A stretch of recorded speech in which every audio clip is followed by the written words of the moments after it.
am Jonathan Knight, and this is B-Movie Madness. I'm back, and I'm going to review something very special tonight. But first, I got to get it off my old trusty track can.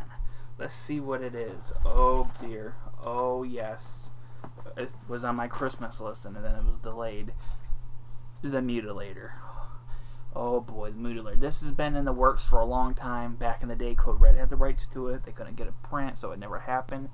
And Arrow got the rights to it, and it was delayed, I believe, 3 times, because eventually they were looking for a better print than they had. The only print they had was the R-rated version, and they were going to have to take the uncut scenes from another print and put them back in. Eventually, they found an uncut print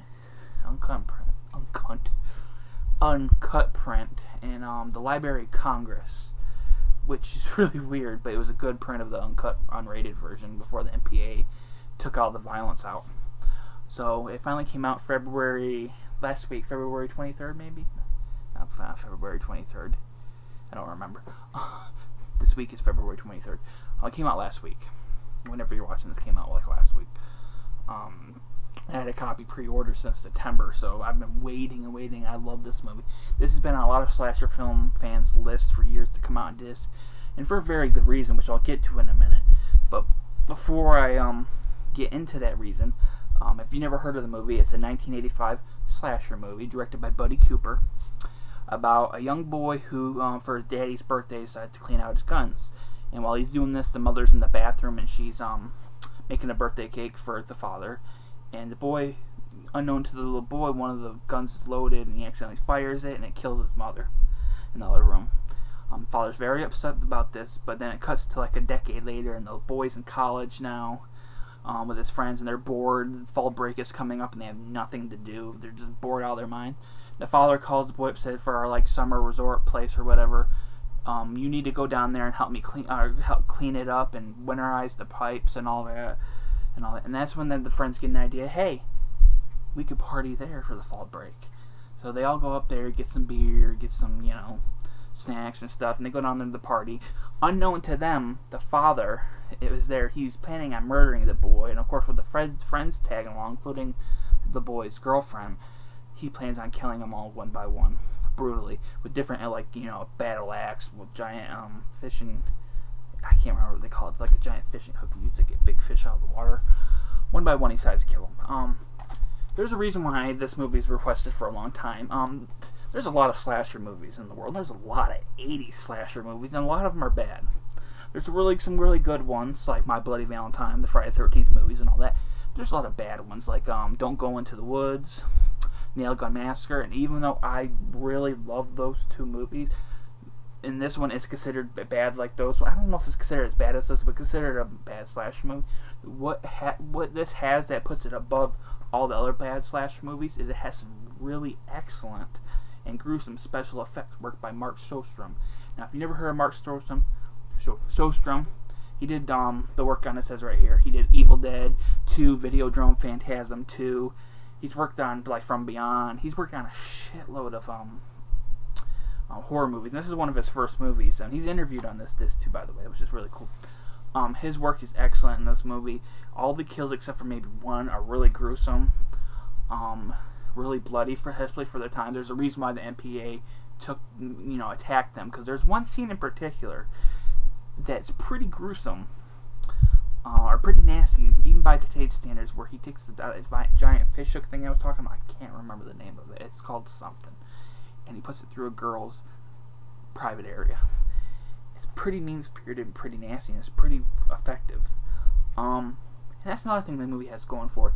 I read a lot of reviews for this. The acting is pretty bad. You could tell it was made by a first-time filmmaker. The usual low-budget trappings.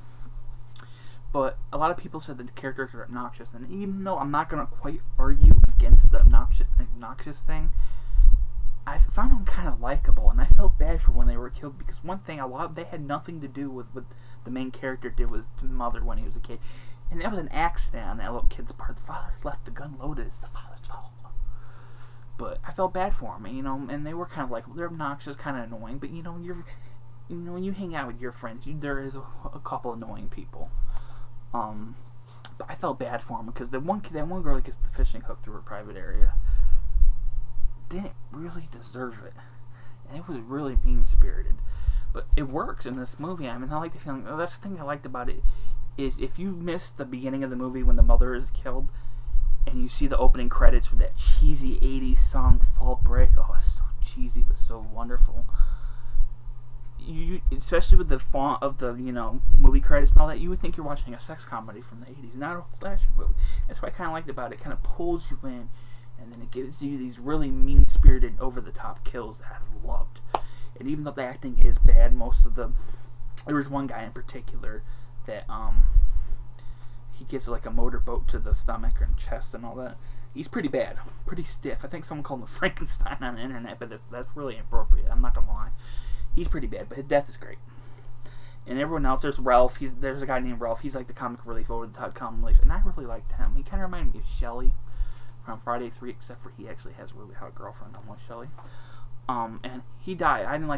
He died. I didn't want him to die either. He gets like one of the things he uses to get frogs, like a pitchfork. It looks like a pitchfork. I'm not a fishing person, so I don't know the terms. And he gets it through the neck and gets nailed against the wall. That's pretty gruesome too. Pretty well done. Compared to the slasher movies, it's not probably as gruesome, but compared to the 80s slasher movies back then, some of them, of course, some of them were edited to hell, so we really don't know how gruesome they really were unless we hear or see pictures. But to end this long, rambling horror review, I highly recommend The Mutilator if you're a hardcore slasher fan. If you're a hardcore slasher fan, you've already probably ordered this and have it right now. But if you're a casual slasher fan and you like 80s slasher movies, I do recommend checking this out. Like I said, it does have its problems. It's considered by a lot of people to be a bad movie, and it is a bad movie. But I don't think it's as bad as Don't Go in the Woods, Nail Gun Massacre, because one thing, like I said, it has actually great kills, and those great kills are supplied by some really excellent special effects makeup and, prosthetics. So, I recommend this one. If you want to know the features, you can look them up on the internet, but I'll tell you, there's 2 commentary tracks. There's a 75-minute documentary. There's an interview with Mark Stostrom, the effects designer, who says this is his favorite movie he worked on because this movie he had most fun on, which is pretty cool because if you look at the documentary, they say you can tell everybody had a blast making this, and that actually helped me enjoy the movie more. That the fact that every single person who was involved with this, that was interviewed anyways, just loved making it. They had practical jokes. They had just a good old time. That's what's great. And there's some great stories about the special effects stuff that didn't work out. There's supposed to be some more gruesome kills that just didn't quite work out. But highly recommend picking this up. Also, recommend picking up Blood Rage, which Arrow released as well. That's another excellent 80s slasher movie. I think it came out about 2 years before this, but it was released, or it was made 2 years before this, but released 2 years after this. So that's weird. But I highly recommend The Mutilator for hardcore slasher fans and casual slasher fans. Just go in expecting just a quick 86-minute film where kids get knocked off in very gruesome ways, and if that's all you want, you're gonna fucking get it. So, I'm Jonathan Knight. This is B-Movie Madness. If you like this video, give me a thumbs up and subscribe. Again, I'm Jonathan Knight. Thanks for watching. This has been B-Movie Madness.